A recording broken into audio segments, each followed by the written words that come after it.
اللهم صل على سيدنا ومولانا محمد صاحب التاج والمعراج والبراق والعلم دافع البلاء والوباء والقحط والمرض والألم اسمه مكتوب مرفوع منقوش في اللوح والقلم سيد العرب والعجم جسمه مقدس معطر مطهر منور في البيت والحرم شمس الضحى بدر الدجى صدر العلا نور الهدى كهف الورى مصباح الظلم جميل الشيم شفيع الأمم صاحب الجود والكرم والله عاصمه وجبريل خادمه والبراق مركبه والمعراج سفره وسدرة المنتهى مقامه وقاب قوسين مطلوبه والمطلوب مقصوده والمقصود موجوده سيد المرسلين خاتم النبيين شفيع المذنبين أنيس الغريبين رحمة للعالمين راحة العاشقين مراد المشتاقين شمس العارفين سراج السالكين مصباح المقربين محب الفقراء والغرباء واليتامى والمساكين سيد الثقلين نبي الحرمين إمام القبلتين وسيلتنا في الدارين صاحب قاب قوسين محبوب رب المشرقين والمغربين صدق الله العظيم لي خمسة أطفي بها حر الوباء الحاطمة المصطفى والمرتضى وابناهما والفاطمہ انتہائی ادب اور احترام کے ساتھ بارگاہ رسالت مآب صلی اللہ علیہ وآلہ وسلم میں با آواز بلند درود پاک پڑھ لیجئے اللہم صلی علی سیدنا و مولانا محمد وعلى آل سيدنا ومولانا محمد وبارك وسلم الصلاة والسلام عليك يا رسول الله وعلى آلك وأصحابك يا حبيب الله انتہائی واجب الاحترام سادات کرام و دیگر معزز بزرگوں اور دوستوں میری ماؤں اور میری بہنوں اور پیارے بچوں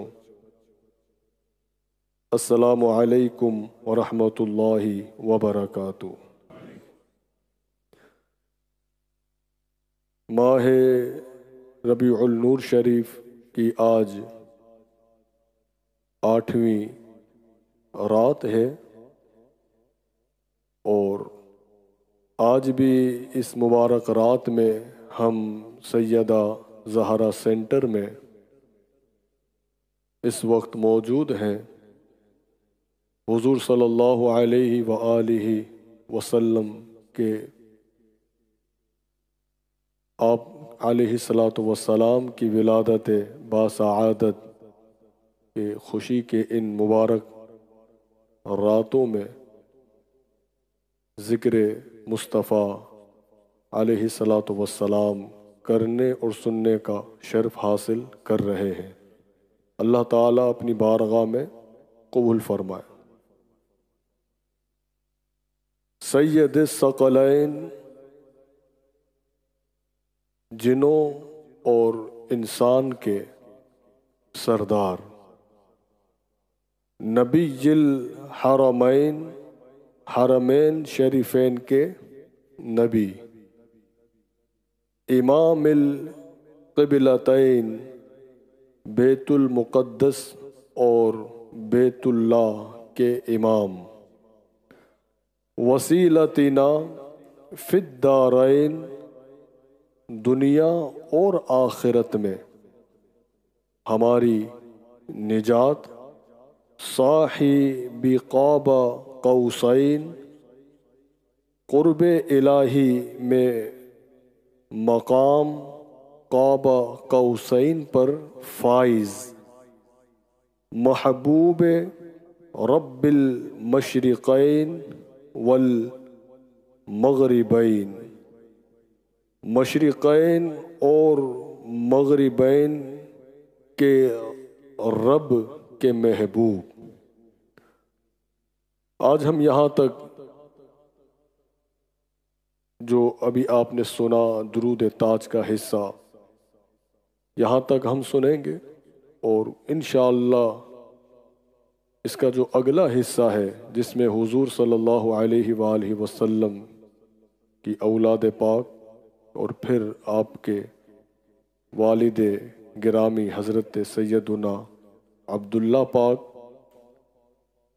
اور آپ کے شہزادے حضرت قاسم، یہ ذکر ہم کل سنیں گے، اور کل سے انشاءاللہ حضور علیہ الصلوۃ والسلام کے جو والدین کریمین بالخصوص جیسے عرض کیا گیا تھا کل ہی ہم سنیں گے، اور ممکن ہے کل تھرسڈے نائٹ ہے اور اب کچھ ہی حصہ درود تاج کا وینسڈے نائٹ یا تھرسڈے نائٹ تک انشاءاللہ۔ مجھے خوشی ہوتی ہے کہ فوراً جو آپ لقمہ دیتے ہیں احساس ہوتا ہے کہ آپ غور سے سن رہے ہیں، تو جو تھرسڈے نائٹ ہے ہم کوشش کریں گے کہ تھرسڈے مبارک رات ہے تو تھرسڈے نائٹ انشاءاللہ ہم درود تاج کو ہم مکمل کریں گے، اور اس کی برکتیں یقیناً ہمیں حاصل ہوں گی۔ اگر آپ احباب آگے تشریف لے آئیں، جو بیچ میں جگہ جو خالی ہے اسے اگر آپ پر کر دیں، اور اگر کوئی آپ کو مسئلہ نہ ہو تو آپ ٹیک لگا کر بیٹھیے، اور اگر آپ جسمانی طور پر فٹ ہیں تو آپ آگے تشریف لے آئیں تاکہ ہم اور آپ اس محفل کی برکتوں کو حاصل کر سکیں۔ سید الثقلین، جنات اور انسان کے سردار، سید یعنی سردار، ثقلین جو ہے، ثقلین کے معنی اس روئے زمین پر بسنے والے تمام انسان اور اس روئے زمین پر تمام جنات، ان دونوں کو ملا دیا جائے تو ان دونوں کو ملا کر جو ورڈز یوز کیا جاتا ہے وہ ثقلین، کہ تمام انسان اور تمام جنات کے سردار۔ حضور صلی اللہ علیہ وآلہ وسلم نے خندق کے موقع پر یہ آپ نے فرمایا تھا، جناب علی المرتضیٰ کی فضیلت میں، آپ کے شان میں، جب عمر ابن عبدود کے مقابلے میں علی آپ جب نکلے اور ایک ہی وہ ضرب جو آپ نے لگائی اور اسی ایک ضرب سے اس ابن عبدود کا کام تمام کر دیا، جب لوٹے تو حضور نے فرمایا کہ علی کی ایک ضرب ثقلین کی عبادت سے بہتر ہے۔ یہاں پر ثقلین کا ورڈز یوز کیا گیا، حضور نے یہ فرمایا تھا علی المرتضیٰ کے لیے۔ میں یہ سمجھانے کے لیے عرض کر رہا ہوں اور علی المرتضیٰ کے گھر کی خیرات بھی حاصل ہو جائے کہ علی کی ایک ضرب ثقلین کی عبادتوں سے بہتر ہے۔ تو ثقلین سے جو مراد ہے تمام جنات اور تمام انسان۔ اللہ تعالیٰ نے قرآن مجید میں یہ ارشاد فرمایا ہے وَمَا خَلَقْتُ الْجِنَّ وَالْإِنسَ إِلَّا لِيَعْبُدُونَ، کہ اللہ تعالیٰ نے تمام جنوں کو اور انسان کو اپنی عبادت کے لیے پیدا کیا ہے۔ ایک بہت بڑا طبقہ ہے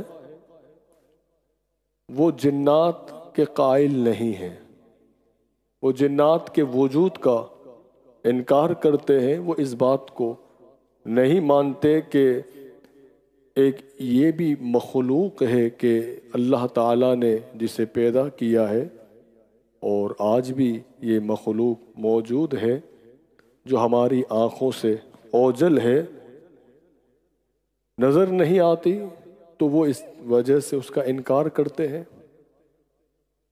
ہم جس دنیا میں رہتے ہیں، ہمارے یہاں انسانوں کے علاوہ بے شمار مخلوق آباد ہے،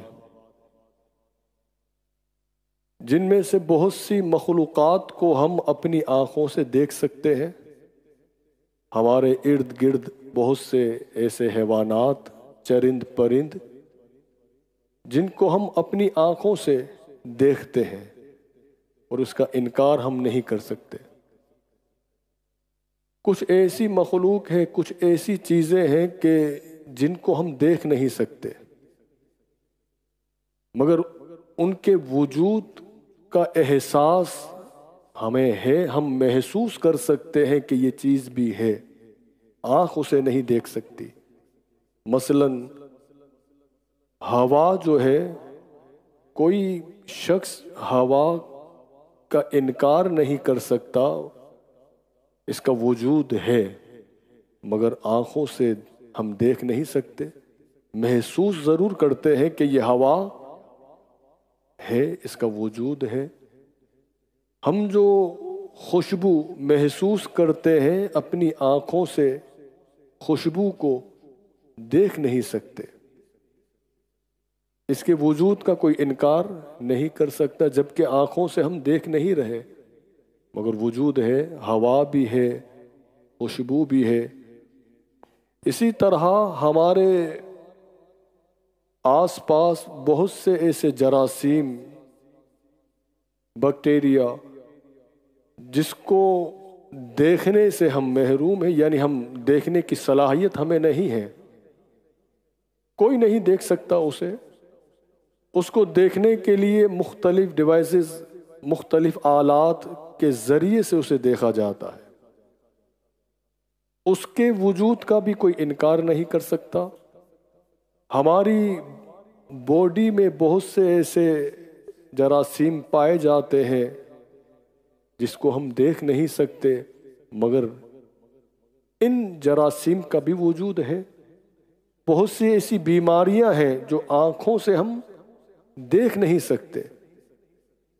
کوئی اپنی آنکھوں سے شوگر جو ایک مرض ہے، ایک بیماری ہے، ہم دیکھ نہیں سکتے، مگر آلات کے ذریعے، کچھ ایسی مشینری کے ذریعے یہ معلوم کیا جا سکتا ہے کہ اس کا وجود بھی ہے۔ کولیسٹرول ہے، کیلشیم ہے، یا اس طرح کی جو مختلف جو جسمانی جو بیماریاں ہیں جو نظر نہیں آتی، مگر حقیقت ہے کہ یہ چیز ان کا وجود ہے، ان کا انکار کیوں نہیں کرتے؟ جبکہ نظر نہیں آ رہی، سب مانتے ہیں کہ یہ نظر نہ آنے والی جو چیزیں ہیں ان کا وجود ہے، کیونکہ سائنس کہہ رہی ہے۔ اور ایک بہت بڑی تعداد جو پڑھے لکھوں کی ہے، ایجوکیٹ ہے، وہ یہ جب کہتے ہیں کہ یہ چیزیں بھی انسانی جسم میں پائی جاتی ہیں جس کو ہم دیکھ نہیں رہے ہوتے، مگر ان کے وجود کا کوئی بھی انکار نہیں کر سکتا، کیونکہ سائنس نے کہا، ڈاکٹرز یہ کہتے ہیں کہ ان کا وجود ہے، اور ہم ان سے اپنے آپ کو، ان تمام وہ بیماریاں جو جسمانی بیماریاں جو ایک بندے کو، انسان کو جسمانی جو ڈیمیج کرتی ہے، اس سے ہم بچنے کا طریقہ جو ہمیں بتایا گیا ہم وہ بھی اختیار کرتے ہیں۔ تو نہ نظر آنے والی جو بیماریاں ہیں یا جراثیم ہیں، ان کے وجود کا کوئی انکار نہیں کرتا۔ جو سائنس نے کہا تو ایک ایسی بھی مخلوق ہے اس روئے زمین پر جس کو ہر آنکھ نہیں دیکھ سکتی، جس مخلوق کا ذکر اللہ تعالیٰ نے قرآن مجید میں فرمایا۔ یہ کون سی مخلوق ہے؟ جنات، جن کا وجود آج بھی ہے۔ تمام جنات کی جو تعداد جو بتائی جاتی ہے وہ کتنی ہے؟ جنات کی جو تعداد ہے وہ انسانوں سے 3 گنا یا 4 گنا یا اس سے بھی زیادہ ان کی تعداد ہے۔ اس وقت جو انسان کی جو تعداد ہے، انسانوں کی تعداد جو کرنٹ جو پاپولیشن جو بتائی جاتی ہے وہ نیئرلی بلکہ مور دین 8 بلین، اس سے بھی زائد اس وقت اس روئے زمین پر اتنے انسان آباد ہیں۔ پورے ورلڈ میں جو کنٹریز نیئرلی 200 کنٹریز میں 8 بلین پاپولیشن یہ موجود ہے جو انسانوں کی ہے اور بڑھتی جا رہی ہے۔ 8 بلین تو انسان ہے، اگر ہم ڈبل کر دیں تو پھر آپ اندازہ کر سکتے ہیں کہ 16 بلینز جنات ہوں گے۔ مگر جنات کی جو تعداد ہے انسانوں سے 3 گنا یا 5 گنا زیادہ جنات کی تعداد ہے، جنہیں ہم دیکھ نہیں سکتے۔ جنات کا وجود یہ ہے۔ سائنس نے ایسی چیزیں ہمیں بتائیں جو ہمیں نظر نہیں آتی، ہم ان کے وجود کو سائنس کے کہنے پر ایکسیپٹ کرتے ہیں، مان لیتے ہیں۔ تو جنات کا وجود یہ ہے اور اس کا ذکر خود رب نے فرمایا ہے۔ قرآن کریم میں رب نے فرمایا کہ جنات کو ہم نے پیدا کیا، انسانوں کو پیدا کیا، کس کام کے لیے؟ اپنی عبادت کے لیے۔ تو تمام جنات انسان جو پیدا کیے گئے ہیں رب کی عبادت کے لیے پیدا کیے گئے ہیں۔ اب اندازہ کر سکتے ہوں گے کہ یہ نہ نظر آنے والی مخلوق یہ انسان سے بہت زیادہ ہے، نظر نہیں آ رہی۔ جس طرح انسان کے مختلف مذاہب ہیں، کوئی کرسچن ہے، کوئی جوش ہے، کوئی مسلمان ہے، کوئی ہندو ہے، کوئی کسی کو بھی نہیں مانتا، اسی طرح جنات میں بھی کوئی کرسچن ہے، کوئی جوش ہے، کوئی مسلمان ہے، کوئی ہندو ہے، سب جنات میں بھی پائے جاتے ہیں۔ جس طرح مسلمانوں میں مختلف فرقے ہیں، کوئی سنی ہے، کوئی شیعہ ہے، کوئی وہابی ہے، کوئی قادیانی ہے، اسی طرح جنات کے اندر بھی یہ تمام فرقے پائے جاتے ہیں۔ جس طرح انسانوں میں کوئی حضور صلی اللہ علیہ وسلم سے بے حد محبت کرنے والے ہیں، جنات میں بھی ایسے ہیں کہ جو رسول اللہ علیہ السلام سے بے حد محبت کرنے والے ہیں۔ انسانوں میں جس طرح ہم صحابہ سے، اہل بیت سے، اولیاء کرام سے پیار کرتے ہیں، جنات بھی ایسے پائے جاتے ہیں کہ جن کے دلوں میں اللہ تعالیٰ نے اہل بیت کی، صحابہ کی، اولیاء کرام کی محبت کو ڈال دیا ہے۔ جس طرح انسان بے ادب ہیں، کچھ ہیں ایسے، تو جنات بھی اسی طرح کچھ شرارت والے بھی ہیں، کچھ نالائق ہیں، کچھ با ادب ہیں۔ تو یہ تمام باتیں جناتوں میں بھی پائی جاتی ہیں۔ جس طرح ہماری نکاح ہوتا ہے، ہماری شادیاں ہوتی ہیں، ہم انوائٹ کرتے ہیں، کوئی انتقال کر جائے تو ہم غم کرتے ہیں، یہ تمام باتیں جنات میں بھی ہے کہ جو مسلمان ہیں وہ نکاح بھی کرتے ہیں۔ یعنی جس طرح انسان ہے اسی طرح یہ نظر نہ آنے والی مخلوق ان کا وجود ہے، اور اسی طرح وہ تمام کام وہ بھی کرتے ہیں جو ہم کرتے ہیں۔ ان کی کچھ اقسام ہیں۔ کچھ جنات جو آلویز سفر میں رہتے ہیں، ٹریولنگ کرتے رہتے ہیں، کچھ وہ جنات کے جو مختلف جانوروں کے روپ کو اختیار کیے ہوئے بھی نظر آتے ہیں، جس میں سانپ ہے، چپکلی ہے، اور اس طرح کے جو جانور وہ روپ بھی اختیار کر لیتے ہیں۔ جنات کی جو عمر ہوتی ہے، ایج، وہ 1000 سال سے بھی زائد ہوتی ہے، کوئی 2000 سال کے بھی جنات ہیں۔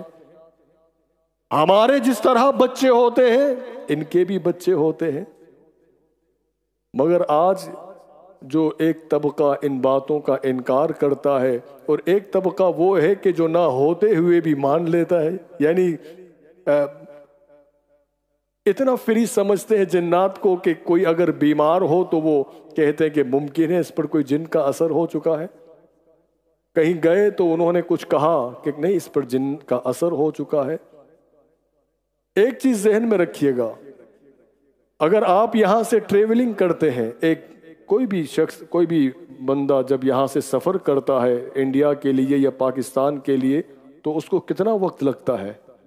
آپ یہاں سے ایتھرو جائیں گے یا برمنگھم جائیں گے تو آپ کے 2-3 گھنٹے تو یہ گئے، پھر آپ کی جرنی جو شروع ہوگی فرام اینی ایئرپورٹ ٹل پاکستان یا انڈیا، 9 گھنٹے یا 10 گھنٹے کا وقت لگتا ہے۔ پھر وہاں ایئرپورٹ پر جو کاروائی یعنی جو پروسیس مکمل کرتے ہوئے آپ 15 گھنٹوں میں 14 گھنٹوں میں گھر پر پہنچتے ہیں۔ ہمارا وقت کتنا قیمتی ہے۔ تو جنات بیٹھے بیٹھے 1 سیکنڈ نہیں لگتی وہ یہاں سے وہاں پہنچ جاتے ہیں، وہ اتنے مصروف ہیں وہ جنات بھی۔ حضرات گرامی، بتانے کا مقصد یہ ہے کہ یہ مخلوق ہے۔ تو درود تاج میں جو یہ ہم پڑھتے ہیں، جو سنتے ہیں، سید الثقلین، کہ حضور صلی اللہ علیہ وآلہ وسلم کی جو ذات پاک ہے یہ تمام جنات کے بھی اور انسانوں کے بھی سردار ہیں، صرف انسانوں کے نہیں بلکہ جنات کے بھی سردار ہیں۔ سورہ جن قرآن کریم میں موجود ہے، پوری سورہ جن اللہ تعالیٰ نے نازل فرمائی جس میں جنات کا ذکر موجود ہے۔ تو اللہ تعالیٰ نے یہ نظر نہ آنے والی مخلوق کو بھی پیدا فرمایا ہے۔ بہت سے ایسے ہمارے کچھ ساتھی ہیں وہ ذہنی طور پر جو ڈسٹرب ہوتے ہیں،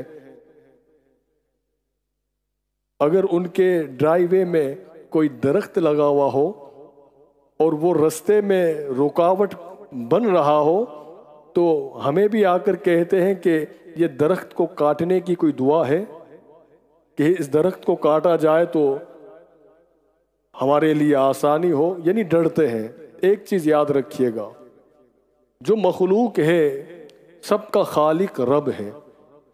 انسانوں سے زیادہ جنات کو اس بات کا پتہ ہے، یہ تو انسان ہے نا کہ جو کسی کی ناجائز پراپرٹی پر قبضہ کر لیتے ہیں، مگر جنات کو پتہ ہے کہ یہ ہمارے باپ کی پراپرٹی نہیں ہے۔ اگر یہ درخت ہے تو کسی کی پراپرٹی میں ہے تو اس کا مالک کوئی اور ہے۔ اللہ کا نام لیجئے، اب کاٹ دیجئے، اللہ بچانے والا ہے۔ اس طرح کی سوچ رکھنا، یقیناً یہ ہم اپنے آپ کو پریشان کرتے ہیں، باقی اس چیز کا انکار ہم نہیں کر سکتے۔ تو حضور صلی اللہ علیہ وآلہ وسلم تمام جنات کے سردار ہیں۔ سرکار تو پھر حضور کی ذات کا کیا کہیے کہ آپ کی پشت پاک میں، آپ کی نسل پاک میں 11ویں پشت میں غوث اعظم بھی آ جاتے ہیں تو وہ بھی سردار ہیں۔ جس طرح آج بھی بہت سے ہمارے جو بھائی ہیں مسلمان ہیں وہ سادات کا، بزرگوں کا ادب کرتے ہیں، ان سے زیادہ جنات کرتے ہیں، اور یہ بات حقیقت ہے۔ تو حضرات گرامی، حضور علیہ السلام کے لیے یہ ہم کہتے ہیں کہ سید الثقلین، کہ سرکار کی جو ذات پاک ہے یہ سردار ہے۔ آپ جنات کے لیے رحمت بھی ہیں، جہاں ساری مخلوقات کے لیے، تمام عالمین کے لیے رحمت ہے، تو جنات بھی ایک مخلوق ہے، حضور ان کے لیے بھی رحمت ہے اور حضور ان کے بھی سردار ہیں، تمام انسانوں کے سردار ہیں۔ سید الثقلین، تمام جنات اور تمام انسان کے سردار۔ نبی الحرمین، کہ حضور صلی اللہ علیہ وآلہ وسلم کی جو ذات پاک ہے یہ وہ ہے کہ مکہ ہے مکرمہ اور مدینہ ہے طیبہ، یہ دونوں حرمین ہیں، مکہ بھی حرم مدینہ بھی حرم، ان دونوں کی جمع ان کو ملا دیا جائے تو حرمین، کہ نبی حرمین، کہ حضور علیہ الصلوۃ والسلام کو اللہ نے یہ اعزاز، یہ مقام، مرتبہ عطا فرمایا کہ حرم جو مکہ ہے مکرمہ، خانہ ہے کعبہ، بیت اللہ شریف اور اس کے ارد گرد، اس کے آس پاس تقریباً چند جو کچھ مائلز پر پھیلا ہوا یہ پورا مبارک مقدس حصہ یہ حرم کہلاتا ہے، کہ یہ حرم کہ حرمت والا شہر، مقدس شہر، پاکیزہ شہر، کہ جس حرم میں کوئی داخل ہو جائے تو وہاں کسی کو قتل نہیں کر سکتے، وہاں ہم درخت نہیں کاٹ سکتے، وہاں ہم کسی جانور کو ہم ذبح نہیں کر سکتے، کیونکہ یہ مقدس شہر ہے کہ جہاں پر نون مسلم کی انٹری جو ہے وہ ہے ہی نہیں، الاؤڈ ہی نہیں ہے کہ کوئی نون مسلم جائے۔ حرم میں داخل ہونے کے لیے ایمان کا ہونا بھی ضروری ہے، کیونکہ یہ مقدس شہر، تو خانہ ہے کعبہ یہ اللہ کا گھر اور اس کی برکت سے اس کے آس پاس کا جو علاقہ ہے جو کچھ مائلز پر پھیلا ہوا ہے یہ سب حرم ہے۔ جب بھی عمرہ کرنے والا عمرہ کرنے کے ارادے سے جب مکہ مکرمہ میں داخل ہوتا ہے تو کچھ میقات ہیں، 5 میقات بتائی جاتی ہیں کہ ان میقات میں داخل ہونے سے پہلے اس پر لازمی ہے کہ وہ احرام باندھ لے۔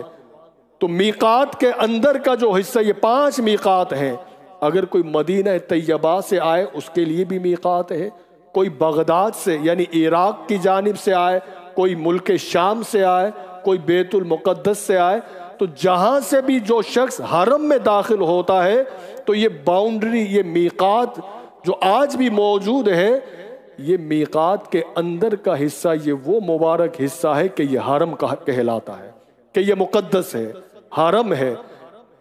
آج بھی یہی طریقہ جاری ہے، آج بھی اسی پر عمل کیا جاتا ہے۔ خانہ کعبہ یہ رب کا وہ گھر کہ جسے بنانے کے لیے اللہ تعالیٰ نے حضرت اسماعیل علیہ السلام کو اور ان کے والد گرامی جناب سیدنا ابراہیم علیہ السلام، ان کو یہ حکم ہوا کہ اس گھر کو بنایا جائے۔ وَعَاهِدْنَا إِلَىٰ إِبْرَاهِيمَ وَإِسْمَاعِيلَ أَن طَهِّرَ بَيْتِيَ لِلطَّائِفِينَ وَالْعَاكِفِينَ وَالرُّكَّعِ السُّجُودِ۔ ابراہیم علیہ السلام اور حضرت اسماعیل علیہ السلام کو یہ تاکید کی گئی، بنانے کے بعد یہ حکم دیا گیا کہ اے ابراہیم اور اے اسماعیل علیہ السلام میرے گھر کو پاک کر دو۔ کن کے لیے؟ اعتکاف کرنے والوں کے لیے، رکوع کرنے والوں کے لیے، سجود کرنے والوں کے لیے۔ اس گھر کو پاک کیا جناب ابراہیم علیہ السلام نے اور حضرت اسماعیل علیہ السلام نے، جس کا حکم اللہ تعالیٰ نے خود فرمایا، اور اس کا ذکر سورہ بقرہ میں پہلے سپارے کے آخری جو چیپٹر جو رکوع اس میں یہ ذکر موجود ہے۔ لاسٹ رکوع ہے یا سیکنڈ لاسٹ رکوع، پورے خانہ کعبہ کا ذکر موجود ہے۔ عرض یہ کر رہا ہوں کہ اپنے گھر کو صاف کرنے کا حکم اللہ تعالیٰ نے جناب ابراہیم علیہ السلام اور حضرت اسماعیل علیہ السلام کو دیا، اور یہ قرآن کریم میں یہ بتا دیا کہ یہ کتنا مقدس گھر ہے جسے حرم کہا جاتا ہے، کہ اسے پاک کرنے والی وہ 2 عظیم ہستیاں ہیں، جناب ابراہیم اور جناب اسماعیل علیہ السلام۔ یہ بھی حرم، تو حضور صلی اللہ علیہ وآلہ وسلم اس حرم کے بھی امام ہیں۔ دوسرا حرم جو مدینہ طیبہ ہے، محبت سے کہیے سبحان اللہ۔ مدینہ طیبہ کے بارے میں حضرات گرامی کیا کہیے، دونوں حرمین، ایک حرم وہ ہے کہ جسے حکم دیا ابراہیم کو اسماعیل کو اسے صاف کرو، ایک وہ حرم ہے جسے ہم مدینہ کہتے ہیں، یہ خدا کا گھر ہے، وہاں مصطفیٰ کا گھر ہے۔ مصطفیٰ کے گھر کے لیے جب بات آئی تو فرمایا انما یرید اللہ لیذہب عنکم الرجس اہل البیت ویطہرکم تطہیرا۔ اے نبی کے گھر والو، نبی کے صدقے، اے نبی کے گھر والو، ہم نے ہر قسم کی ناپاکی پلیدی دور کر دی اور خوب صاف اور ستھرا کر دیا ہے۔ جیسا رب نے چاہا تو اپنے گھر کو پاک کرنے کے لیے، صاف کرنے کے لیے ابراہیم اور اسماعیل علیہ السلام کو حکم دیا، اور محبوب کے گھر کی بات آئی، فرمایا کہ اس گھر کو میں خود صاف کر رہا ہوں جیسے رب نے چاہا۔ قرآن کہہ رہا ہے کہ نبی کے گھر کو ہر ناپاکی سے، ہر پلیدی سے اللہ تعالیٰ نے محفوظ فرمایا، پاک فرما دیا، صاف کر دیا۔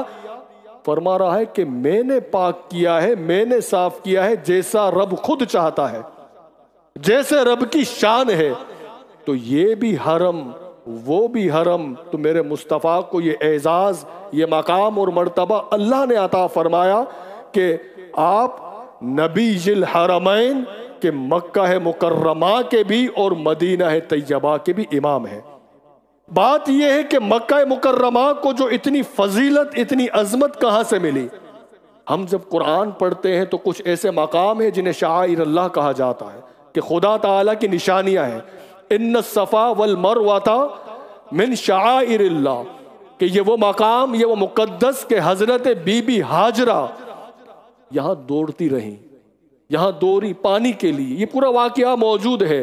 تو حضرت عیسیٰ، حضرت بی بی ہاجرہ پاک جو ابراہیم علیہ السلام کی زوجہ ہیں، ان کی وائف ہیں، ان کے قدموں کی یہ برکت ہے کہ ان کے قدم اگر کسی وادی پر لگ جائے، پہاڑی پر لگ جائے، تو رب فرمائے کہ ان الصفا والمروۃ من شعائر اللہ، کہ یہ وہ مقام کہ جو اللہ کی نشانیوں میں سے نشانیاں ہیں، مالک ان کو مقدس، پاکیزہ، اتنی عظمت کیسے ملی؟ تو بی بی ہاجرہ کے قدم لگے ہیں، بی بی ہاجرہ کے قدم لگے۔ آج بھی وہ پتھر موجود ہے وہاں پر کہ جس پر حضرت جناب ابراہیم کے قدم لگے، آج بھی وہاں اس پتھر کو محفوظ کر لیا گیا ہے۔ لوگ جاتے ہیں تو بڑی محبت سے دیکھتے ہیں۔ عمرہ کر لینے کے بعد اسی مقام ابراہیم کے سامنے 2 رکعت نماز نفل پڑھتے ہیں۔ پوچھا گیا کیوں؟ جواب آتا ہے کہ یہ وہ مقام ہے کہ جس مقام پر پتھر رکھا ہوا ہے، اور یہ وہی پتھر ہے کہ جس پر ابراہیم کے قدم لگے ہیں۔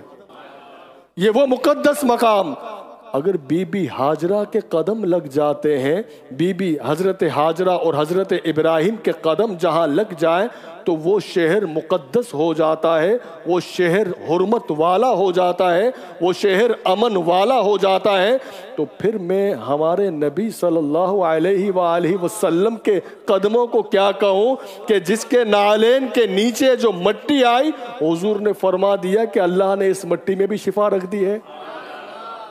ابراہیم کو عزت ملی سرکار کے صدقے، ابراہیم نے خانہ کعبہ تعمیر کیا، حضور نے اسی خانہ کعبہ کو آباد کیا، اور حضور کے نواسوں نے اس خانہ کعبہ کو قیامت تک کے لیے بچا لیا۔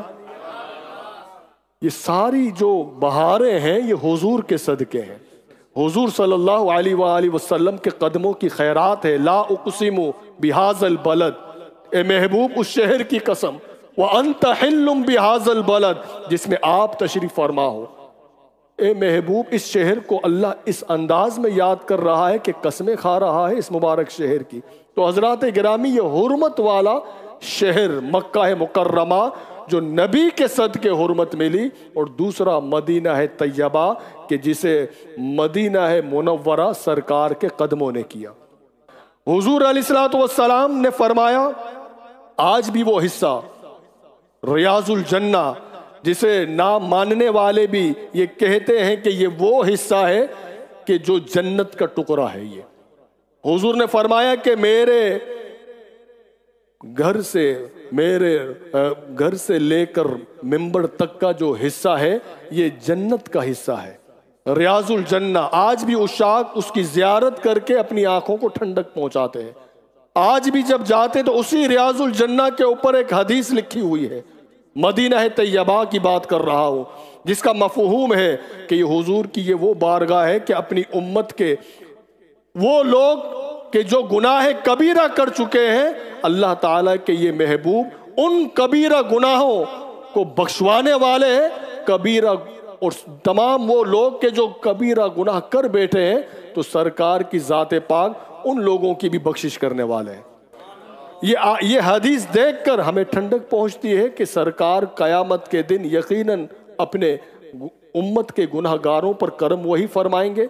تو وہ حصہ حضور نے فرمایا یہ جنت کا حصہ ہے، یہ ٹکڑا جنت کا ہے۔ ویسے تو پورا مدینہ جنت ہے، پورا مدینہ طیبہ، مدینہ منورہ یہ جنت ہے، اور جنت بنائی سرکار کے قدموں نے ہے۔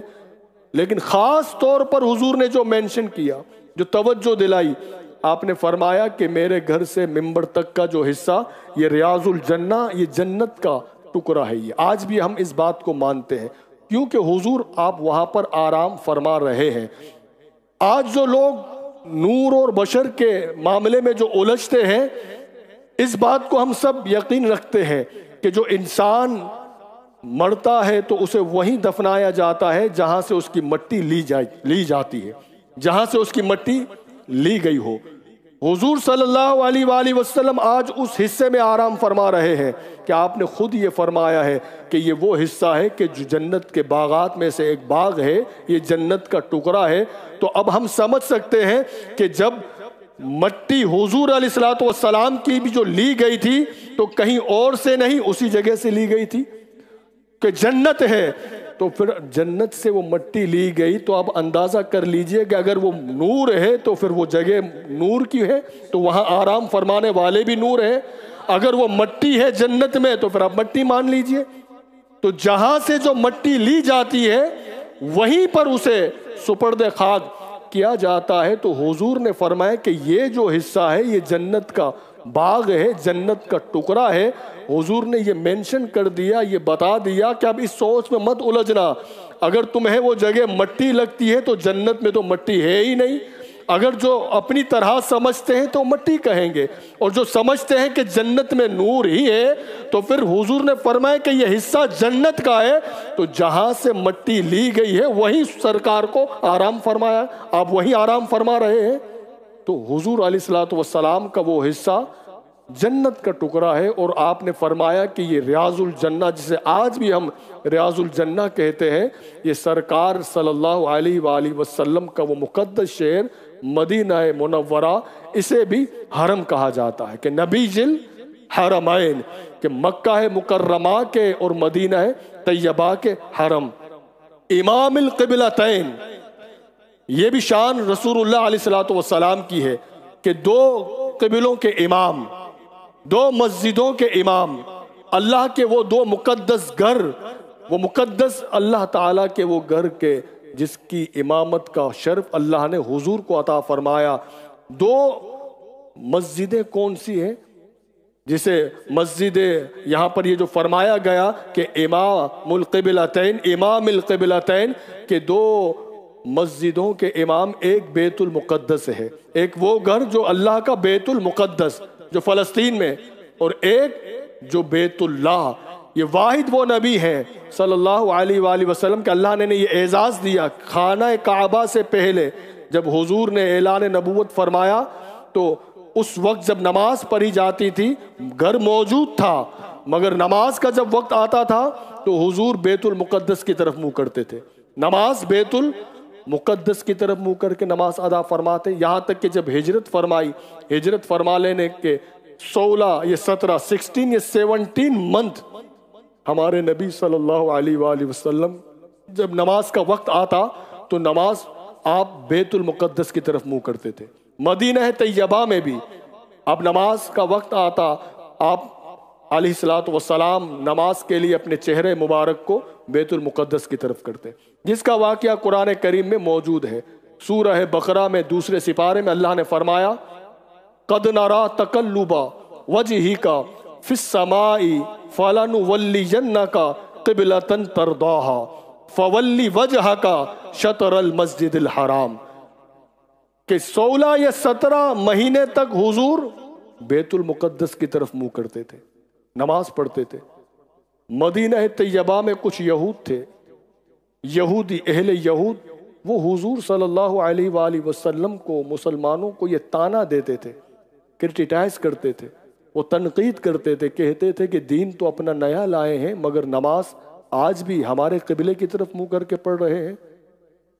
مسلمانوں کو جب یہ طعنہ دیا جاتا، 16 منتھ حضور علیہ الصلوۃ والسلام، 17 منتھ جب تک اللہ کا حکم رہا آپ بیت المقدس کی طرف منہ کر کے نماز پڑھتے۔ ایک وہ بھی وقت آیا آپ مسجد قبلتین جو آج بھی موجود ہے مدینہ طیبہ میں، 2 قبلوں والی مسجد آج بھی موجود ہے، آپ علیہ الصلوۃ والسلام کا رخ انور بیت المقدس کی طرف تھا، نماز ہو رہی ہے، پیچھے صحابہ کرام موجود ہیں، سرکار امامت فرما رہے ہیں۔ دوران نماز حضور کو یہ خیال آیا، آپ یہ سوچ رہے ہیں کہ ہمارا قبلہ بیت اللہ شریف ہونا چاہیے، اور اسی خیال میں دوران نماز حضور اپنے سر انور کو بار بار آسمان کی طرف اٹھاتے، پھر نیچے کرتے، پھر اٹھاتے، اور خیال یہ تھا کہ ہمارا قبلہ بیت اللہ شریف ہونا چاہیے۔ یہودی طعنے دے رہے تھے، بس یہ وہ عادات تھی کہ بار بار رخ انور جو آسمان کی طرف اٹھ رہا تھا۔ آج اگر ہم جب نماز پڑھتے ہیں، آج بھی ہم اگر نماز میں اپنے سر کو بار بار اوپر اٹھائیں تو نماز ٹوٹ جاتی ہے۔ بھئی نماز پڑھ رہے ہو تو ادب سے کھڑے ہو جاؤ، سر کو ادھر ادھر کیوں کر رہے ہو؟ ہماری بات کچھ اور ہے، مگر حضور نماز کی حالت میں مسجد قبلتین میں اپنے سر انور کو آسمان پر اٹھائیں تو رب تعالیٰ وہ بھی ملاحظہ فرما رہا ہے، رب کی توجہ میں ہے۔ اللہ نے جبریل کو حکم دیا کہ جبریل جاؤ، جا کر میرے محبوب سے یہ عرض کرو کہ اے محبوب آپ کا سر انور اٹھانا ہم دیکھ رہے ہیں، آپ یہ چاہتے ہیں۔ اس موقع پر یہ آیت آئی قد نرا تقلب وجہک فی السماء فلنولینک قبلۃ ترضاها فولی وجہک شطر المسجد الحرام، کہ محبوب آپ کا رخ انور آسمان کی طرف اٹھانا بار بار ہم یہ دیکھ رہے ہیں۔ اے محبوب آپ کا یہ دل چاہتا ہے کہ قبلہ بیت اللہ ہونا چاہیے، نماز کی حالت میں آپ اپنے سر انور کو، مبارک چہرے کو بیت اللہ شریف کی طرف کر دے۔ آپ کا کام آپ کے رخ انور کو پھیرنا ہے، ہمارا کام قبلہ تبدیل کر دینا ہے۔ اس وقت سے یہ قبلہ بیت المقدس سے حضور نے جب بیت اللہ شریف کی طرف منہ کیا، قیامت تک اب نماز پڑھنے والا نمازی جب بھی نماز پڑھے گا تو اس کا منہ، نماز میں یہ شرط رکھ دی گئی کہ بیت اللہ شریف کی طرف ہونا چاہیے۔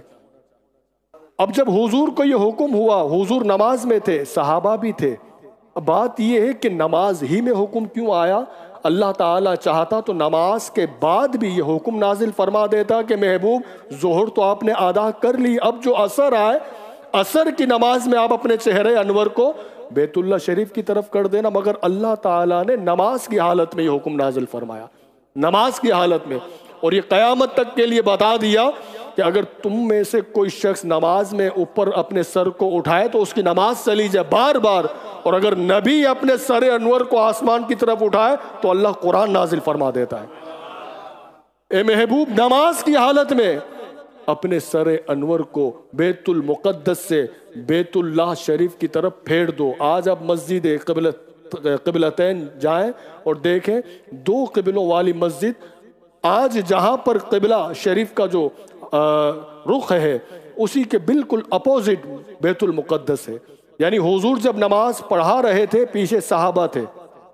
آج یہ امتحان تھا صحابہ کرام کا، آج اللہ تعالیٰ یہ امتحان لے رہا تھا، اور علماء کرام یہ فرماتے ہیں کہ یہ حکم جو دوران نماز نازل ہوا، یہ بتانا مقصود تھا کہ اے محبوب ہم یہ حکم نماز کی حالت میں دے رہے ہیں، اب یہ دیکھنا چاہتے ہیں وہ کون ہے کہ جو بیت المقدس کو میرا گھر سمجھ کر اسی کی طرف منہ کیے ہوئے ہیں، اور وہ کون ہے کہ جو آپ کے حکم پر آپ کو دیکھ کر آپ کی پیروی میں اپنے چہروں کو آپ کی طرف کر دیا ہے۔ اب صحابہ کرام جو موجود تھے جب یہ آیت نازل ہوئی، حضور نے جب اپنے رخ انور کو بیت المقدس سے بیت اللہ شریف کی طرف جب کیا تو کسی صحابی نے یہ اعتراض نہیں کیا یا کسی نے اپنی نماز کو اسی طرح جاری نہیں رکھی کہ منہ بیت المقدس کی طرف رہے۔ صحابہ نے دیکھا کہ حضور کا رخ انور جو ہے بیت اللہ شریف کی طرف آ چکا ہے۔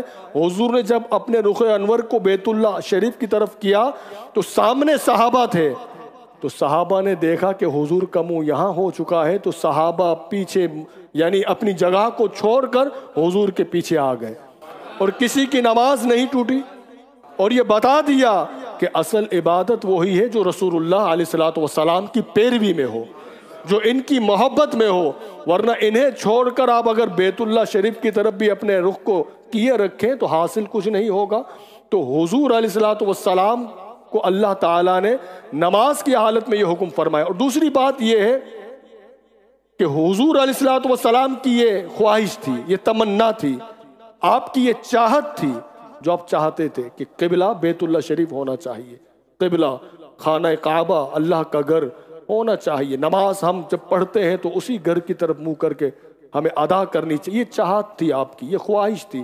اللہ تعالیٰ حضور علیہ السلام کی اس چاہت سے یقیناً باخبر تھا، اور یہ قیامت تک کے لیے یہ حضور کی یہ عظمت بتا دی کہ اے محبوب سنو، آدم کا جو قبلہ بنا تھا نا ہماری مرضی سے بنا تھا، نوح کا قبلہ بھی ہماری مرضی سے بنا، شیش کا قبلہ ہماری مرضی سے بنا، ابراہیم ہو، اسماعیل ہو، موسیٰ ہو، عیسیٰ ہو، یحییٰ ہو، ادریس ہو، یونس ہو، البتہ سارے انبیاء ان کا جو قبلہ بنا وہ ہماری مرضی سے بنا، مگر اے محبوب آپ کا قبلہ بھی آپ کی مرضی سے بنے گا۔ تو حضور علیہ السلام کی مرضی تھی، اللہ تعالیٰ نے قبلہ تبدیل کر دیا۔ آج دن تک ہم اسی قبلے کی طرف منہ کر کے نماز پڑھتے ہیں کہ خدا کی رضا چاہتے ہیں دو عالم، اور خدا چاہتا ہے رضا محمد۔ تو حضور علیہ السلام دو قبلوں کے امام ہیں کہ مسجد بیت المقدس اور خانہ کعبہ کے امام القبلتین، وسیلتنا فی الدارین، کہ یہ وہ ہستی ہیں کہ فی الدارین کہ دونوں جہانوں میں یہ ہمارے لیے وسیلہ ہے، ہمارے لیے یہ نجات ہے، جس کا حکم اللہ نے قرآن میں دیا، یا ایہا الذین آمنوا، اے ایمان والو، اتقوا اللہ، اللہ سے ڈرو، وابتغوا الیہ الوسیلہ، اور وسیلہ تلاش کرو۔ ہر انسان جو ہے وسیلے کا محتاج ہے، وسیلے کے بغیر کچھ بھی نہیں ہے۔ ہم جو آج چلتے پھرتے ہیں، کھاتے پیتے ہیں، اس میں بھی وسیلے کے ہم محتاج ہیں، چھوٹی چھوٹی چیزوں کے لیے وسیلے کے محتاج ہیں۔ مثلاً اگر یہ کسی کے ہاتھ نہ ہو تو وہ اپنے منہ میں نوالے کیسے ڈالے گا؟ کھانے کے لیے ہم ہاتھوں کے محتاج ہیں، ہاتھ کو اپنا وسیلہ بناتے ہیں۔ بولنے کے لیے جو زبان جو ہے یہ وسیلہ ہے، دیکھنے کے لیے جو آنکھیں اللہ نے عطا کی، یہ آنکھیں جو ہے یہ وسیلہ ہے۔ ہر چیز اللہ تعالیٰ نے انسان کی باڈی میں جو چیزیں رکھی ہیں اس کے بغیر انسان محتاج ہو جاتا ہے۔ ہاتھ وسیلہ ہے، کان یہ وسیلہ ہے، آنکھیں وسیلہ ہے۔ تو ایک بندہ ان اپنے جسم میں جو اعضاء اللہ نے دیے ہیں ان کے بغیر وہ محتاج ہو جاتا ہے۔ تو سب سے بڑا جو وسیلہ حضور صلی اللہ علیہ وآلہ وسلم کا، اگر کوئی انہیں چھوڑ دے تو نہ اس کی دنیا رہتی ہے نہ آخرت رہتی ہے۔ وہ دنیا میں یقیناً بظاہر کامیاب ہو کر بھی وہ اپنی بربادی کو خود دعوت دے دیتا ہے۔ اللہ تعالیٰ نے جب قرآن کریم کو نازل کرنا چاہا، اللہ اس بات پر یقیناً قادر ہے، قدرت اسے حاصل ہے کہ وہ اگر چاہتا تو ڈائریکٹ بھی قرآن ہم تک پہنچا سکتا تھا، مگر رب نے حضور علیہ السلام کو وسیلہ بنایا ہمارے لیے، کہ رب نے اپنے کلام کو حضور کے ذریعے ہم تک پہنچایا۔ تو حضور صلی اللہ علیہ وآلہ وسلم کی ذات پاک بندوں کے اور رب کے درمیان جو یہ ذات ہے، یہ وسیلہ ہے کہ رب نے اپنے بندوں تک ہدایت کا پیغام اپنے کلام پاک کو جو نازل کرنا ہوا، تو رب قدرت حاصل کرنے کے باوجود وہ وسیلہ مصطفیٰ کو بنائے اور مصطفیٰ ہمیں عطا کرے۔ تو یہی وجہ ہے حضرات گرامی، ہم بھی ان تمام عبادات کو کرنے کے ساتھ ساتھ رب کی بارگاہ میں اپنی عبادتوں کو قبول کروانے کے لیے جو وسیلہ بنائیں گے وہ رسول اللہ علیہ السلام کا ہوگا، کہ حضور علیہ السلام کے وسیلے کے بغیر کچھ بھی نہیں ہے۔ تو یہاں فرمائے کہ حضور کی تو جو ذات ہے یہ وہ عظیم ذات ہے کہ وسیلتنا فی الدارین، کہ صرف دنیا میں نہیں آخرت میں بھی انہی کا وسیلہ ہے۔ آخرت میں بھی حضور نے فرمایا کہ جھنڈا میرے ہاتھ میں ہوگا، لواء الحمد یہ حضور کے ہاتھ میں ہوگا، تمام انبیاء اس کے نیچے ہوں گے، اور سب سے پہلے شفاعت رسول اللہ علیہ السلام کی قبول ہوگی، آپ شفاعت فرمائیں گے، اور قیامت کے دن ہر امتی کے لب پر بھی جو نعرہ ہوگا حضور علیہ السلام کا مبارک نام ہوگا کہ یا محمد یا رسول اللہ، ہم پر کرم فرما دیجئے۔ امت آدم علیہ السلام کے پاس بھی جائے گی، تمام انبیاء کرام کے پاس جائے گی، اور سب یہی فرمائیں گے کہ آج ہم کچھ نہیں کر سکتے، یہاں تک جب عیسیٰ علیہ السلام کے پاس امت جب پہنچے گی آپ یہ فرمائیں گے کہ جاؤ رسول اللہ علیہ السلام کی بارگاہ میں، آج وہی تمہیں اللہ سے بخشوائیں گے اور وہی تمہاری شفاعت کریں گے۔ اب امت جب حضور کی بارگاہ میں آئے گی اور حضور شفاعت فرمائیں گے، تو بات یہ ہے کہ ایک امتی قیامت کے دن جو اپنے رب کی تجلیات کو دیکھ رہا ہوگا، رحمت انوار کی تجلیات سامنے ہوگی، غضب بھی سامنے ہوگا، مگر اس عالم میں اس کی زبان پر جو نام ہوگا، جو نعرہ ہوگا، وہ یا رسول اللہ کا ہوگا۔ مدد مانگے گا اس وقت تو سرکار سے مانگے گا۔ حضرات گرامی، حضور علیہ السلام سے امتی اگر قیامت میں مدد مانگے اور حضور مدد فرمائیں گے تو اس وقت مدد مانگنا جائز ہے، تو پھر آج کس طرح سے ہم یہ کہیں کہ سرکار سے مدد نہیں مانگی جا سکتی؟ حضور دنیا میں بھی ہمارے لیے وسیلہ ہے اور آخرت میں بھی ہمارے لیے وسیلہ ہے۔ وسیلتنا فی الدارین صاحب قاب قوسین، کہ قرب الہی میں مقام قاب قوسین پر فائز ہے، اور یہ پچھلے گفتگو یہ ہو چکی ہے کہ قاب قوسین کے جو سدرۃ المنتہا سے جب بلند پہنچے تو اس مقام پر پہنچے کہ 2 ہاتھوں کا فاصلہ تھا، یہ گفتگو پوری ہو چکی۔ یہاں پر یہ بتایا جا رہا ہے کہ صاحب قاب قوسین، کہ قرب الہی میں مقام قاب قوسین، جو اس قدر بلند مقام قرب الہی کی اتنی قربت حاصل ہے کہ قاب قوسین کے 2 ہاتھوں کا فاصلہ، اس پر میرے مصطفیٰ فائز ہیں۔ اتنی بلندی پر آپ کو اللہ تعالیٰ نے یہ بلندی، یہ عروج آپ کو عطا فرمایا۔ محبوب رب المشرقین والمغربین، اب یہاں پر مشرقین اور مغربین، یہاں پر جمع ہے مشرقین کی، جبکہ مشرق تو ایک ہے، مغرب بھی ایک ہے، مگر رب تعالیٰ نے سورہ رحمان میں جو ذکر فرمایا رب المشرقین و رب المغربین، کہ اللہ تعالیٰ جو مشرقین کا رب ہے، مشرقین اور مغربین۔ مشرقین سے کیا مراد؟ یہاں پر 2 موسم کی، آپ تفاسیر کی جتنی کتابیں ہیں، جتنی تفاسیر مفسرین نے جو لکھا، اسی آیت کے تحت وہ یہ کہتے ہیں کہ مشرقین سے مراد کہ وہ 2 موسم، ایک موسم گرما، ایک موسم سرما، یعنی ونٹر میں اور سمر میں جو سورج ہے وہ اپنی جگہ کو بدل دیتا ہے، اسی طرح گرمیوں میں سورج اپنی جگہ بدل دیتا ہے۔ مشرق میں بھی یہ 2 جگہ ہیں کہ مشرقین، اور مغرب میں بھی یہی حالت کہ موسم سرما اور موسم گرما، کہ جب سورج غروب ہوتا ہے تو ونٹر میں اس کا مقام کچھ اور ہوتا ہے، جو کہ ہوتا مغرب کی جانب سے، مگر 2 مقام، کہ مغرب ایک ونٹر ہے، ایک سمر ہے، تو سردیوں میں جب سورج غروب ہوتا ہے تو وہ جلد ہو جاتا ہے، اور گرمیوں میں جب سورج غروب ہوتا ہے تو تاخیر سے ہوتا ہے. تو یہ دو مقام ہے سردیوں کے لیے اور گرمیوں کے لیے.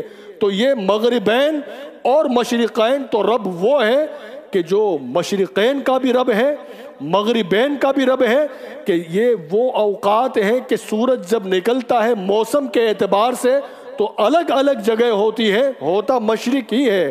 اگر مشرق میں دو جگہ ہو جائیں تو مشرقین کہ دو جگہ.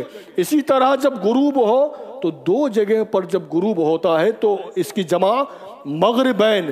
تو اللہ نے فرمایا کہ رب المشرقین و رب المغربین، کہ رب وہ ہے کہ جو مشرقین کا بھی اور مغربین کا بھی رب ہے. یہاں پر یہ فرمایا گیا کہ محبوب رب المشرقین والمغربین، کہ یہ اس خدا کے محبوب ہیں، اس خدا کے یہ محبوب ہیں کہ جو رب المشرقین والمغربین، کہ جو مشرقوں کا بھی رب ہے اور مغربین کا رب.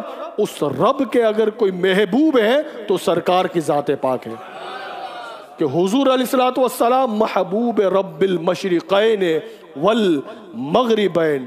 موسیٰ علیہ السلام نے ایک مرتبہ یہ عرض کیا اپنے رب سے، اور اس سے قبل آپ سن چکے ہیں کہ قبلہ بھی جو بنا ہے وہ حضور کی مرضی سے بنا ہے. آج بھی ہمارے سر جو خانہ کعبہ کی طرف ہم منہ کر کے اپنے رب کی بارگاہ میں جو جھکاتے ہیں، منہ قبلے کی طرف ہوتا ہے، تو یہ کرم بھی حضور کا ہے. موسیٰ علیہ السلام نے یہ عرض کیا کہ اے مالک، اے میرے رب، اے میرے خدا، میری یہ عرض ہے، تو نے مجھے جو مقام عطا فرمایا، میں کلیم ہوں. کلیم وہ ہے کہ جسے اللہ تعالی ہم کلامی کا شرف عطا فرمائے، جس سے کلام کرے. کہ موسیٰ علیہ السلام کو یہ موقع اللہ نے عطا فرمایا کہ کوہ طور پر اللہ تعالی موسیٰ علیہ السلام سے ہم کلام ہوتا تھا، جس کا ذکر قرآن کریم میں بھی اللہ تعالیٰ نے متعدد مقامات پر یہ فرمایا ہے. تو موسیٰ علیہ السلام کا جو ٹائٹل ہے، جو لقب ہے، جو اللہ نے آپ کو نوازا، کلیم اللہ کے مقام پر آپ فائز ہیں، کہ اللہ سے باتیں کرتے تھے، اللہ تعالیٰ سے ہم کلام ہوتے تھے، اس وجہ سے آپ کو کلیم اللہ کہا جاتا ہے.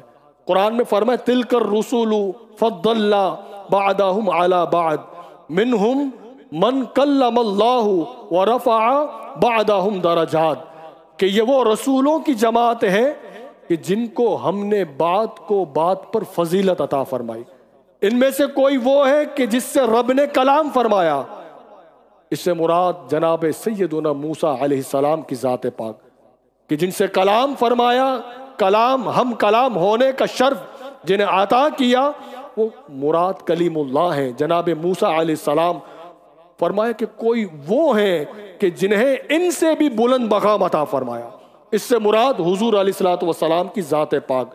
موسیٰ علیہ السلام یہ عرض کرتے ہیں کہ اے اللہ، میں تیرا کلیم ہوں، تو نے مجھے یہ مقام عطا فرمایا ہے، یہ تیرا مجھ پر کرم ہے کہ کلیم اللہ کے مرتبے پر مجھے فائز فرمایا، مجھے توریت عطا کی، کلیم مجھے تو نے بنایا، کہ تو نے ہم کلام کا شرف تو نے مجھے عطا کیا کہ میں تیرے ساتھ ہم کلام ہوتا ہوں. ایک جو آخر میں تشریف لے آئیں گے جن کا نام احمد آسمانوں میں ہے، زمین میں محمد ہوگا، ان کا مقام اے مالک یہ تو نے عطا فرمایا، یہ رکھا ہے کہ وہ تیرے حبیب ہیں. حبیب میں اور کلیم میں فرق کیا ہے؟ Between claim and Habib what's different, کہ ان دونوں میں کلیم ہوں، وہ حبیب ہیں، تو کلیم میں اور حبیب میں فرق کیا ہے؟ مورخین محدثین یہ لکھتے ہیں کہ جب موسیٰ علیہ السلام نے یہ عرض کی، اپنے رب کی بارگاہ میں یہ التجا کی کہ مالک کلیم میں اور حبیب میں فرق کیا ہے، تو اللہ نے فرمایا کہ موسیٰ سنو، کلیم وہ ہے کہ جو یہ التجائیں کرے کہ مالک مجھے اپنا دیدار کرا دے، مجھے زیارت کرا دے، تو جواب یہ آئے لن ترانی، کہ مجھے ہرگز نہیں دیکھ سکتے. اگر ایک تجلی پڑ جائے، ایک تجلی، تو وہ تجلی کی تاب نہ لا سکے اور بے ہوش ہو جائے. حبیب وہ ہے کہ جو اپنے بستر پر، نبوت کے بستر پر آرام فرما ہو، اور خدا خود جبریل کو حکم دے کہ جبریل جاؤ اور جا کر نبی کے قدموں کو چوم کر بیدار کرو اور انہیں وہاں لے آؤ کہ جہاں کوئی نہیں آیا. کلیم التجائے کرے، کلیم جو خود التجا کر رہا ہے، حبیب وہ ہے کہ جو التجا نہ کرے بلکہ ہم خود یہ حکم دے دیں جبریل کو کہ انہیں لے آؤ۔ کلیم وہ کہ جو طور پر آئے اور آ کر توریت انہیں دی جائے۔ حبیب وہ ہے کہ جہاں پر حبیب ہو وہیں پر قرآن آ رہا ہے۔ کلیم وہ ہے کہ جسے ہم کلامی کا شرف عطا فرمایا جائے۔ حبیب وہ ہے کہ جسے ان کی سر کی آنکھوں سے اپنی زیارت کا مقام عطا کر دیا جائے۔ کہ کلیم میں اور حبیب میں فرق ہے۔ محدثین لکھتے ہیں کہ جب اللہ رب العزت نے اپنے محبوب علیہ السلام کی جب یہ تعریف سنی، یہ مقام دیکھا، اور اللہ رب العزت نے یہ بھی فرمایا کہ کلیم میں اور حبیب میں یہ فرق ہے کہ کلیم وہ کہ جو رب کی رضا چاہے، کہ جو اپنے رب کی رضا چاہتا ہو، اور حبیب وہ ہے کہ جس کی رضا خود رب چاہتا ہو کہ میرے محبوب تو کیا چاہتا ہے، اب تو مجھے یہ فرما، مجھے تو یہ بتا کہ تیری چاہت کیا ہے۔ تو یہ کلیم اور حبیب ہے کہ اتنا فرق ہے۔ موسیٰ علیہ السلام یہ عرض کرنے لگے کہ اے مالک، وہ یہ دعا کر رہے ہیں کہ اے مالک و مولا، یہ مقام جو تیرے آنے والے آخری نبی صلی اللہ علیہ وآلہ وسلم کا جو تیرے حبیب ہے، اے مالک و مولا میں تجھ سے یہ دعا کرتا ہوں کہ مجھے محمد مصطفیٰ کا امتی بنا دے۔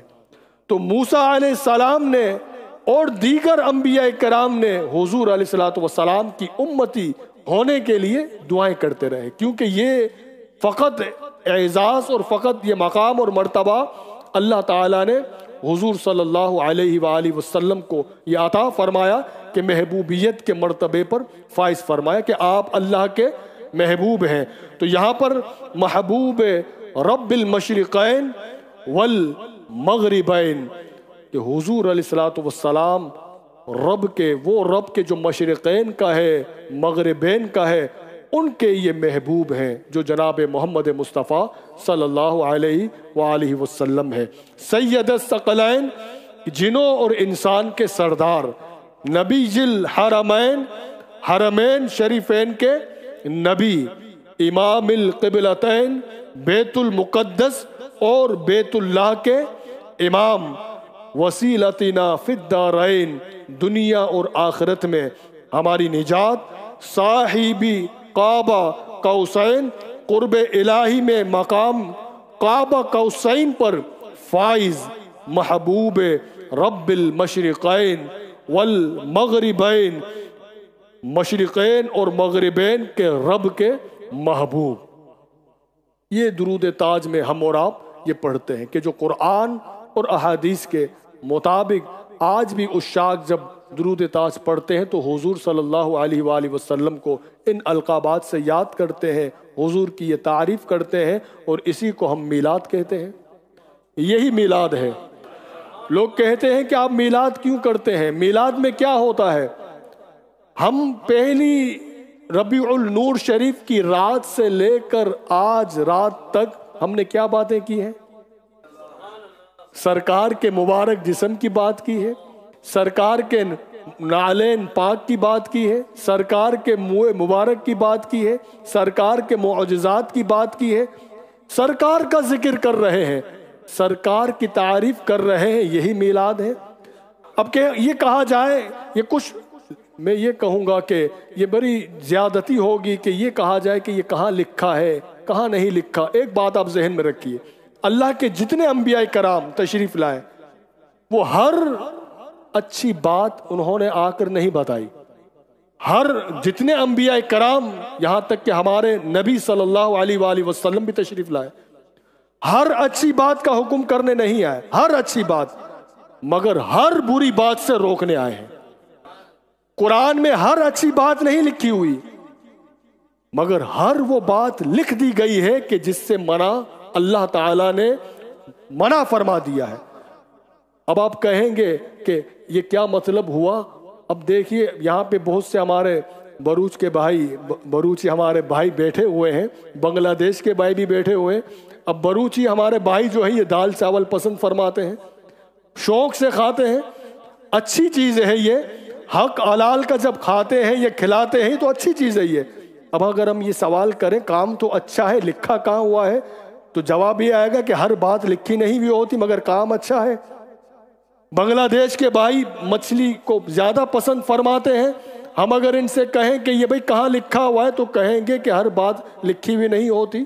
ہم مسجد میں ہم نے کارپیٹ لگایا ہے، اب اگر کوئی کہے کہ بھائی کیوں آپ نے لگایا ہے، نہیں لگانا چاہیے، تو ہر بات یہ تو نہیں لکھی ہوئی کہ جو ہے یہ لگائیے یا نہ لگائیے. اچھی بات ہے. ہم نے جھنڈیاں لگائی ہے، کوئی آ کر کہے کہ نہیں لگانی چاہیے تو کہیں پر یہ نہیں لکھی ہوئی کہ آپ نہیں لگائیے. تو بڑے بڑے نو انٹری کے بورڈ قرآن میں لگا دیے گئے ہیں.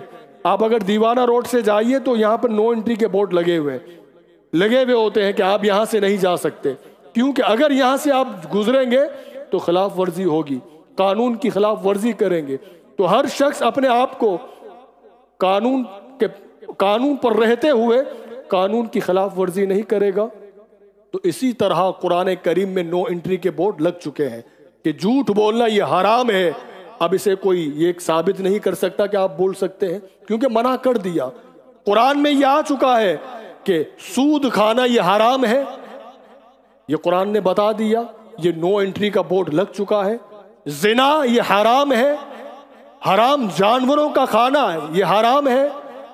غیبت کرنا، چغلی کرنا، ہر وہ حرام کام جس سے بچنے کا حکم اللہ نے ہمیں فرمایا ہے، ان میں سے کوئی کام، کوئی بات ایسی باقی نہیں ہے کہ جو حضور نے نہ فرمائی ہو. ہر برے کام کا ہمیں رکنے کا حکم جو اللہ نے فرمایا آج بھی اس کے نو انٹری کے بورڈ قرآن میں لگے ہوئے ہیں. اب اگر آپ جھنڈیوں کو دیکھ کر یا جھنڈوں کو دیکھ کر یا آپ میلاد کی محفلوں کو دیکھ کر یہ اعتراض کریں کہ یہ کہاں لکھا ہے، تو ہر اچھی چیز نہیں لکھی ہوئی ہوتی. کچھ چیزیں وہ ہوتی ہیں کہ جن کا تعلق محبت سے ہوتا ہے. اگر یہ ناجائز ہوتی یا معاذ اللہ حرام ہوتی تو اس کا ذکر بھی قرآن میں آ جاتا. ہم اگر یہ پوچھ لیں کہ آپ ہمیں بتا دیجئے کہ کہاں لکھا یہ ہوا ہو کہ آپ اسے نہ کریے، کہیں پر بھی نہیں لکھا، پھر یہ کہا جائے کہ صحابہ نے نہیں کیا یا کسی اور کہیں سے ایسی بات ہمیں ملتی نہیں، جبکہ ایسا نہیں. ہر دور میں، آج سے آپ 2 سال پہلے چلے جائیے، 2 سال پہلے جائیں، ہر دور میں سرکار کے میلاد کا ذکر ہوا ہے. تمام کتابوں میں یہ بات موجود ہے کہ حضور صلی اللہ علیہ وآلہ وسلم کے میلاد پاک کی محفل ہر دور میں، آج سے 2 سال پہلے کوئی اعتراض نہیں تھا اس بات پر.